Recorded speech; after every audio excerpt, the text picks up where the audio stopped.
Jacques Demy vient d'obtenir le prix Louis Deluc avec Les Parapluies de Cherbourg, mis en musique par Michel Legrand.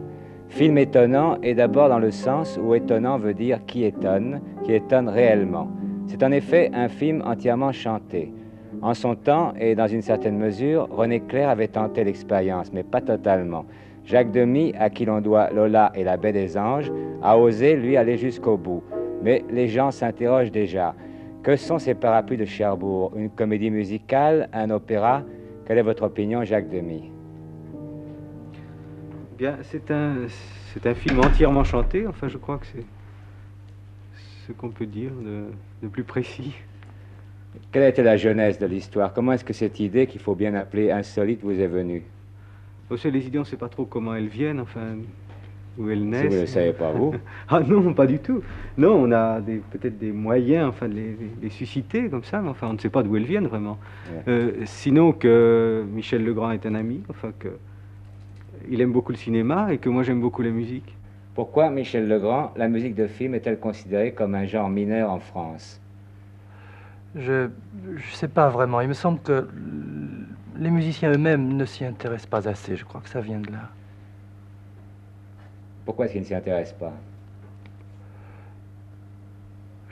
Vous savez, c'est très difficile de prendre beaucoup de temps à s'infiltrer vraiment très profondément dans un film. Je pense que ça a toujours été considéré par les musiciens même eux-mêmes comme une chose très légère, enfin un peu sans importance. Est-ce que ça leur apportait de l'argent? Je sais pas, peut-être, oui, peut-être. Ils n'avaient pas l'impression d'être maudits, ça leur manquait. Peut-être, oui. On dit que la bonne musique de film est celle qu'on n'entend pas. Qu'en pensez-vous? Oh là là. Non, ça, vraiment, c'est honteux. Je sais pas qui dit ça, mais c'est un vrai scandale. C'est un axiome. Oui, bien sûr, oui. C'est vrai qu'il ne se remarque pas, en tout cas. Non, au contraire, enfin, je veux dire, c'est vraiment un des éléments cinématographiques. Enfin, vraiment, c'est un des éléments importants avec lequel on doit compter, qui a sa place, qui doit venir bien et qui doit être joli, enfin, qui doit avoir une espèce de présence dans sa qualité.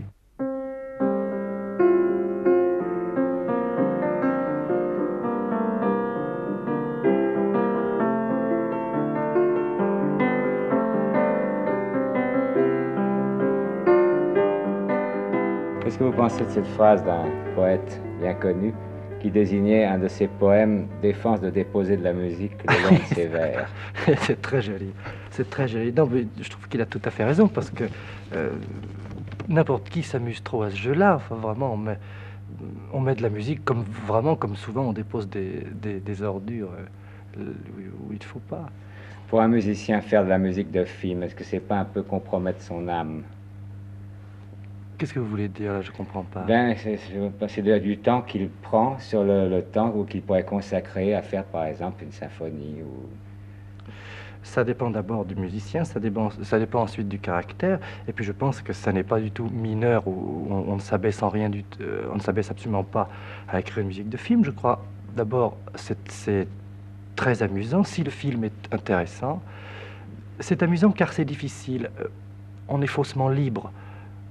On pense écrire une partition, mais il y a tout de même des contraintes, et c'est au sein de ces contraintes, une fois qu'on les a découvertes, qu'il faut être libre. Et je crois que c'est beaucoup plus difficile que ça n'a l'air, et de ce fait, de par sa difficulté, je veux dire, c'est passionnant.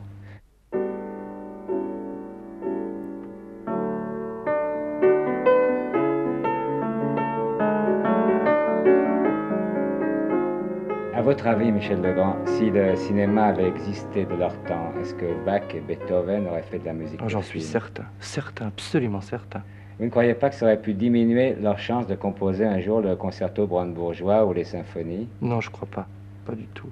Enfin, pas du tout, parce qu'un musicien qui a écrit de la musique, si la musique est en lui, il écrit de la musique partout, que ce soit dans n'importe quelle forme ou style de musique. Je crois qu'il n'y a que la bonne musique. Enfin, c'est ça, je veux dire. Et vous, Michel Legrand, malgré le labeur imposé, chronométré du cinéma, Est-ce que vous pensez que vous pourrez quand même un jour être l'équivalent de Bach ou de Beethoven? Oh, à coup sûr, non. Ça, c'est vraiment une certitude, alors. Mettons, je dis, l'équivalent d'un musicien classique, d'un homme dont toute la carrière est une carrière uniquement musicale, sans l'apport de personne d'autre que le musicien. Je sais pas. Enfin, il faudrait avoir il faudrait avoir un retranchement. Il faudrait aimer une solitude à ce point. Il faudrait, choses qui me sont absolument impossibles.